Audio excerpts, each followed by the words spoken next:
Hey, my name is Morgan Pettit, and I'm going to be presenting to you my study. So let me go ahead and share my screen with you guys so you can check out what I'm looking at.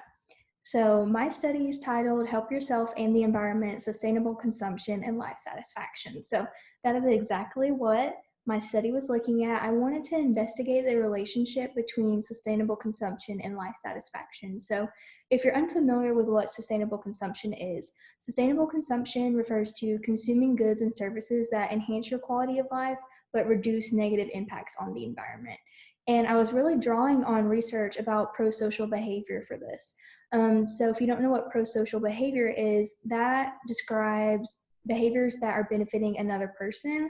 And there's tons of research supporting a very strong positive correlation between pro-social behavior and well-being. So also, one thing that really got me thinking and working up my hypothesis was that there's this study that shows a positive correlation between prosocial behavior and well-being, even when there's no contact with the person that you're helping.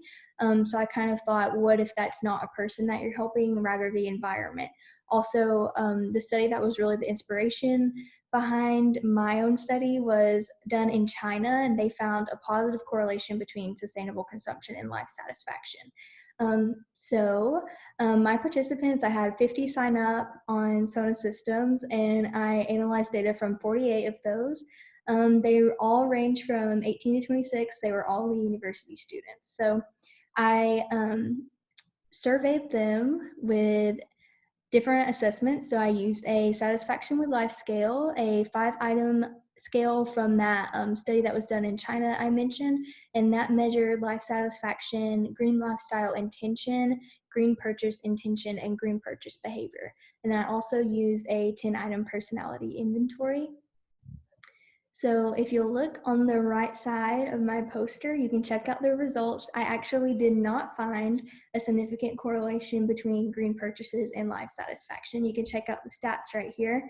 One thing that was interesting that I did find was that the participants who scored lower in life satisfaction were more likely to make their decision of whether or not to engage in green purchase behaviors for reasons unrelated to money. So these people were basing their decision of whether or not to engage in sustainable consumption on reasons like accessibility or convenience. So that was a little interesting and random thing that I found that I didn't expect. Also, I did find something that participants who usually choose less expensive products were the least likely to make green purchases. Now, that makes sense because green purchases typically would be more expensive. As far as discussion and conclusion, I did not find a significant correlation between green purchases and life satisfaction, which does not support the prior research on this topic. However, there is very little research on this topic, so I really think it should be further investigated. Also, I think that it would be helpful to investigate this relationship among different age groups and compare between different age groups, and socioeconomic status should definitely be considered in any future studies. So yep, that's it. That's my study. I hope you enjoyed.